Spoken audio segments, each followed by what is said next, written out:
Mitral stenosis.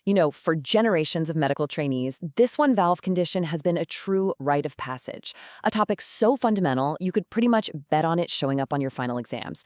But beyond being an academic classic, mitral stenosis is just a perfect example of how one small problem can have massive system-wide consequences.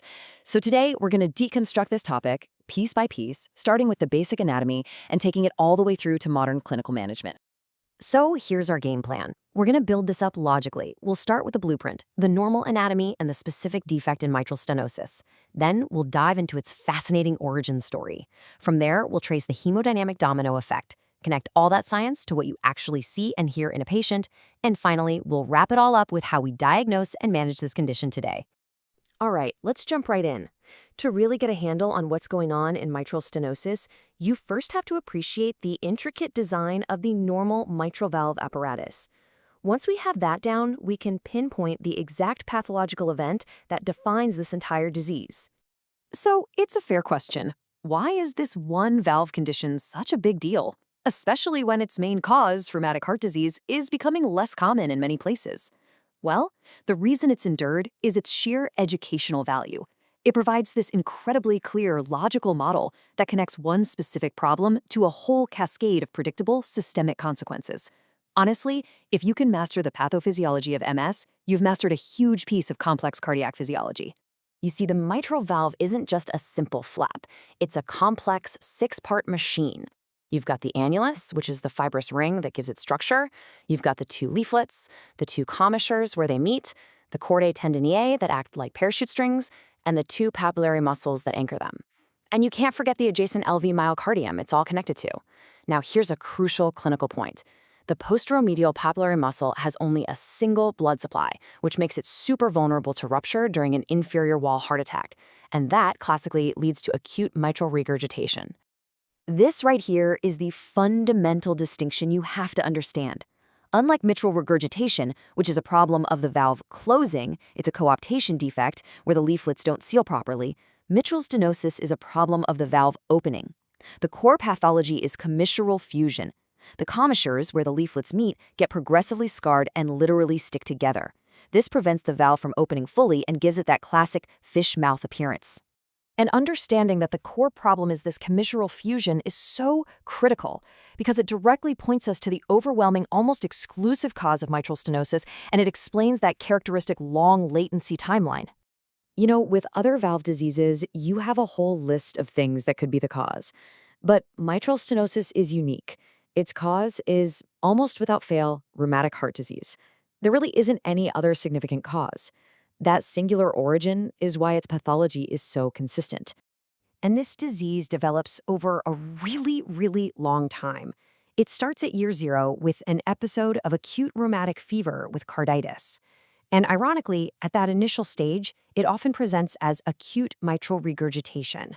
Then comes this long, quiet, latent period. We're talking 1 to 2 decades of chronic inflammation and fibrosis simmering in the background. This process eventually culminates in established rheumatic heart disease, where about 40% of patients will end up with predominant mitral stenosis. So here's the critical consequence of all this. Once that valve opening gets narrowed, it sets off a predictable cascade of pressure changes.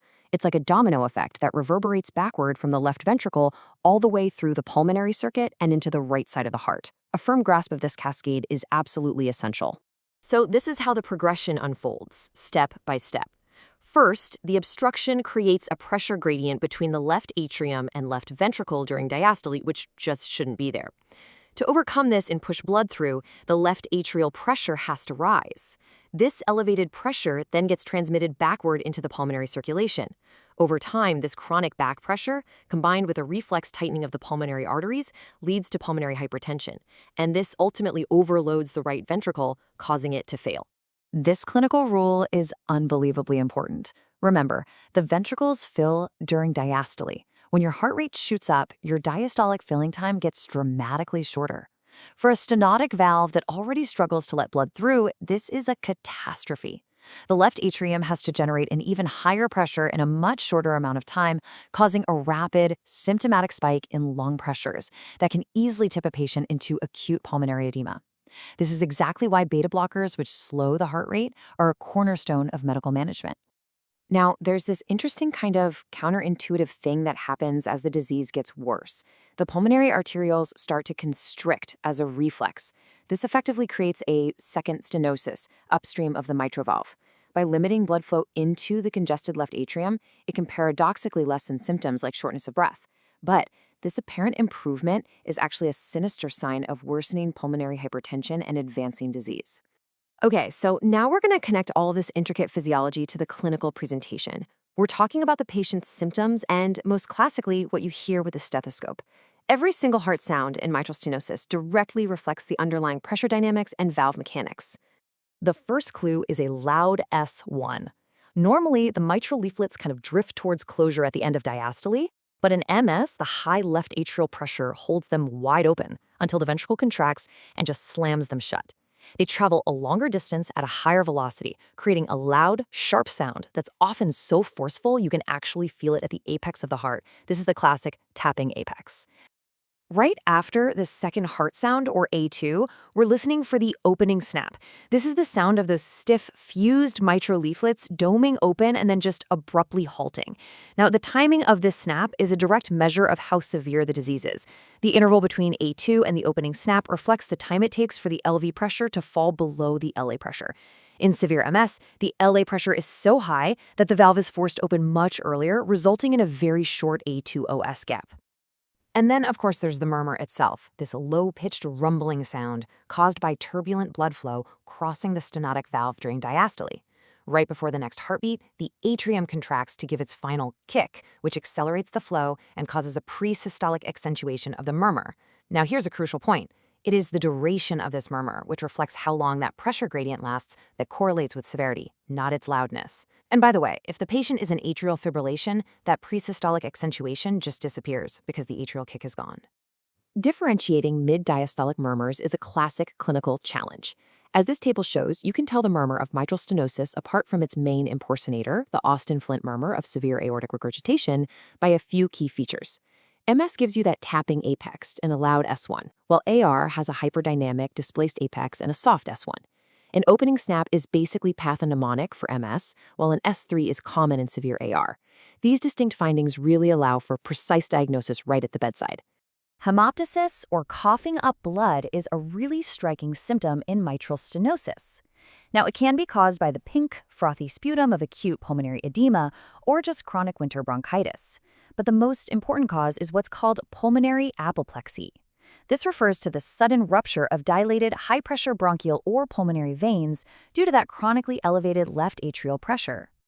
Okay, now that we've established the pathophysiology and the clinical signs, let's go over the clinical management pathway. We'll focus on how we confirm the diagnosis and the critical decision points that guide us on how to intervene. The preferred intervention for the right patient is something called percutaneous mitral balloon commissurotomy, or PMBC. This procedure uses a balloon to split open the fused commissures, but it has 3 absolute contraindications. We cannot do it if there's significant coexisting mitral regurgitation, if the valve is heavily calcified and brittle, or if there's a blood clot in the left atrium, which could get dislodged and cause a stroke. So the 2 main interventions are contrasted right here. PMBC, done by an interventional cardiologist, directly targets the underlying problem by splitting the fused commissures, and it's highly effective in the right patient. In contrast, mitral valve replacement is a major open-heart surgery performed by a cardiothoracic surgeon, and it's reserved for patients who are not candidates for PMBC because of the contraindications we just discussed. So the complete management algorithm goes like this.